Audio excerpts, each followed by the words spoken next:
The year is 2006. I pack myself into the second row of my father's green and gold 2002 Ford Expedition, Eddie Bauer edition.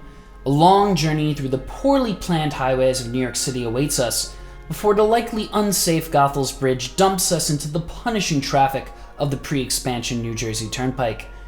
Bleary-eyed and half-conscious, excitement nevertheless buzzes throughout my prepubescent body, as today is a very special day. Little Thuzy me was getting to ride coasties. I had long outgrown Adventureland at this point, and my hungry childhood mind yearned for greater thrills, which was the thrust behind our yearly pilgrimage to somewhere in the swamps of Jersey. 2 hours of brutal boredom stood in the way, but my complaints disappeared when we pulled into the parking lot and I saw it.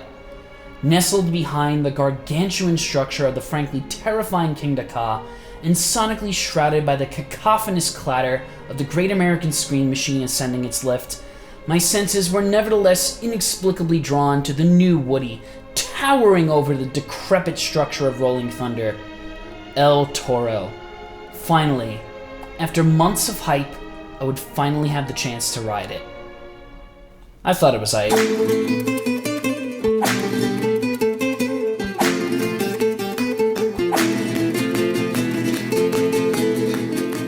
Do you think in the wild, reckless pre-bankruptcy days of Six Flags that future Washington Redskin Potatoes owner Dan Snyder ever pictured that this would be Six Flags Great Adventure's headlining attraction nearly 2 decades later?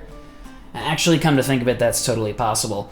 Since day one, this intimate prefabricated wooden coaster has been suffocated with awards, comfortably taking up the reins as the franchise's golden boy, the crown jewel of Six Flags' world-class lineup.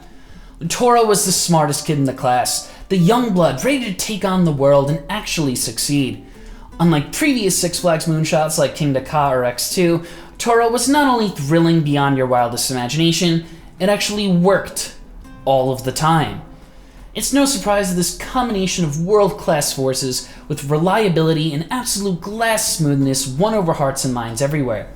You get an award, and you get an award, and you get an award, but then a few years pass by and oh, what's that? It seems Uncle Phoenix is back from business school, and now he has his MBA. Oh, Phoenix, it's been so long, how are you doing? Oh, you have kids now, and you got a house, wow, that's so nice. What's it like living in the Poconos? Sure, the family's still proud of El Toro, but he's on year 4 of his 7-year PhD program, and Grandpa Ace has run out of questions to ask him at the dinner table. But I would be foolish to ignore that the past few years have been hard.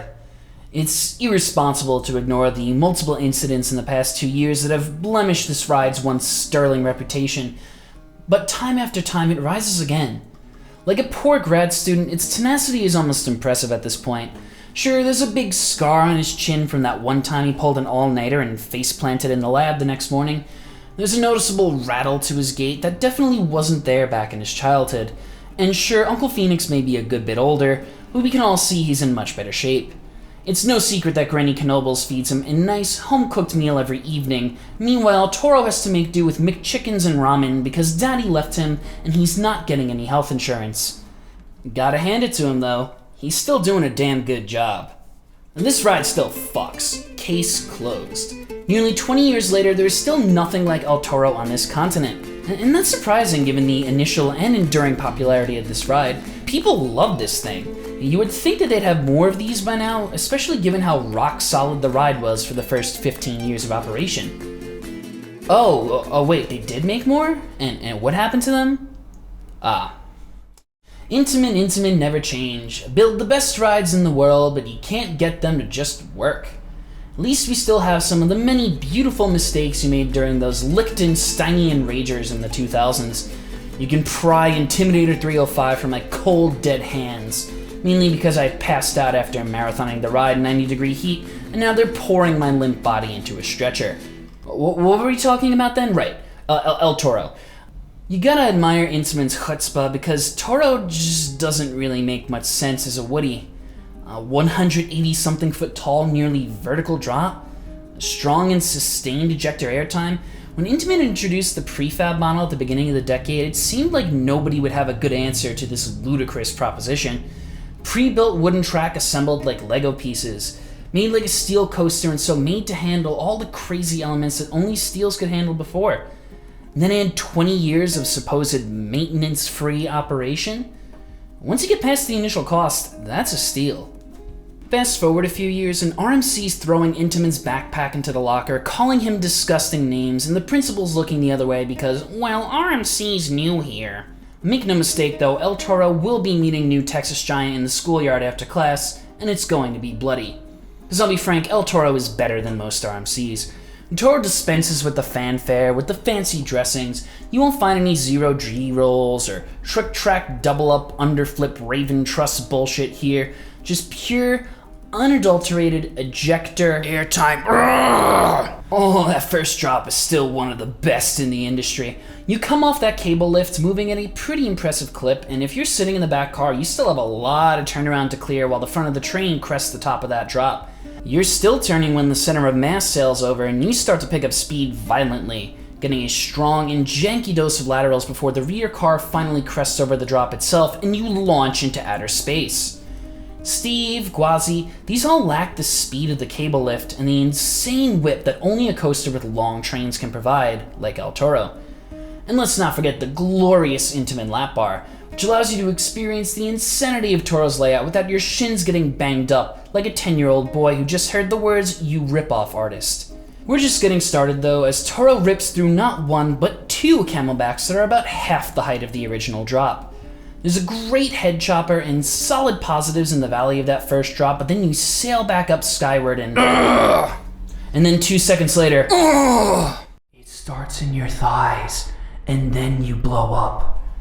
And that's the reason why El Toro is so beloved. It doesn't need to have the world's largest off-axis iron dive double up. It knows damn well that a good old-fashioned airtime hill will do the trick just fine. If roller coasters were bartenders, RMC would be a hipster with a man bun and an unkempt beard, taking 5 minutes to make you a new age old-fashioned that has cinnamon, cloves, and Reese's Pieces? And somehow it's delicious, but then you walk over to the dive bar across the street and El Toro served you in 2 seconds with a top-shelf whiskey Manhattan. And it's the better cocktail. Maybe the classics are classics for a reason. But El Toro doesn't break any records. I just wrote Air Force One and I think it's better. In fact, it's my new number one. Never mind. I just wrote Wildcat's Revenge and now that's my number one. Nothing's gonna beat that. I saw a crack in Fury at CoasterCon, but I didn't say anything because I didn't want a safety issue to disrupt my marathon. El Toro would be better with the zero-G stall. I want you to know that the GP hates you, and I hate you too. Saying the word classic attached to El Toro still feels weird though. Like, it hurts to talk about El Toro like it's old school, but much like a good Biggie track, the kids are still going to treat it as dad music no matter how good the rhymes are. And Toro has its own Puff Daddy feature, and a plain and forceless turnaround that also happens to contain a bone-shattering pothole now. That was not there at opening, I can assure you. No pain, no gain though, right? Just trust me, you're going to have to get through this next section, but the ride still has one more glorious trick up its sleeve, the Rolling Thunder Hill. And what a perfect monument to the rotting carcass of my childhood Woody this is. And people say that Intamin had to make the crest this sharp in order to clear the racing Woody without incident. I still find it funny that Six Flags bothered to keep the decrepit dueler in life support at all. But there's no way this was the only option. I choose to believe that the demented mind of Werner Stengel willed this little piece of insanity into existence. It's so strong that it hurts. Especially when you give it time to warm up. The front half always hits, but the back half is pretty noticeably slower at the beginning of the day. It can lull people into a false sense of security, thinking that maybe the Rolling Thunder Hill isn't as bad as people make it out to be, until you go back at night and boom, bam, you can't walk.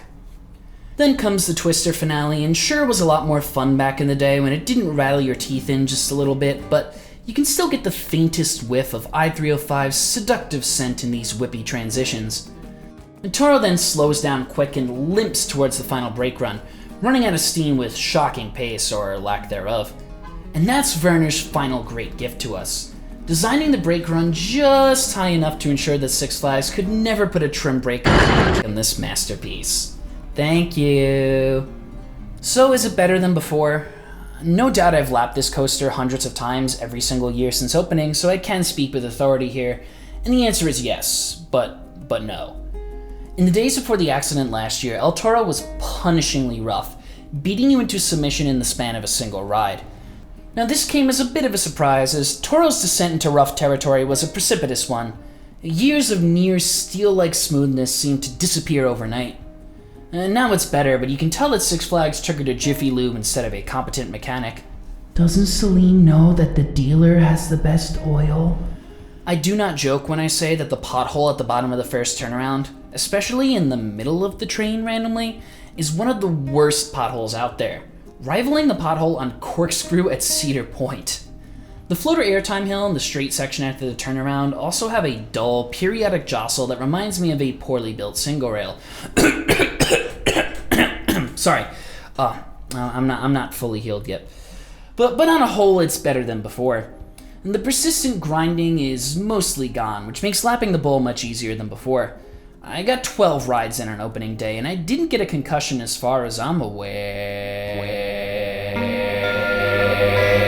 Still, something is off. At the end of the day, I'm happy to have it back, but I can't help but feel a little disappointed. Disappointed not at the state of the ride, but in the people responsible for its care. To be frank, Six Flags doesn't deserve a Woody this good. Like a good, loving relationship, maintaining a good wooden coaster is a two-way street. Sure, the sex is great when you first start off, but after the first few months, the honeymoon phase is over and you're gonna need to put in work.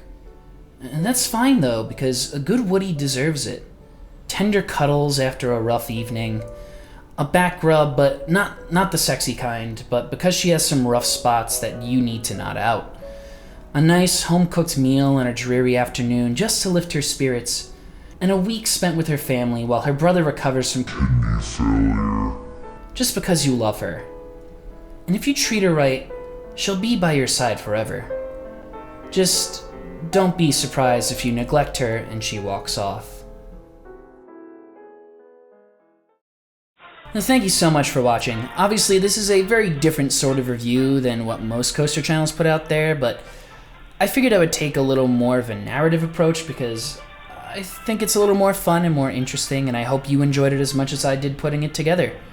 If not, that's totally fine too. I have plenty more other ideas coming down the pipe for this channel. If you haven't already, please subscribe. We're very close to hitting a major milestone that will hopefully push this channel and allow me to monetize for the first time, which would be great, as I need to pay for a surgery. And now that you're done, why not take a look at some of the other videos that I do? Between my tier lists, my coaster roasts, some of my more nerdy engineering side stuff, there's plenty for you on this channel if you like coasters. Again, finally, thank you for watching.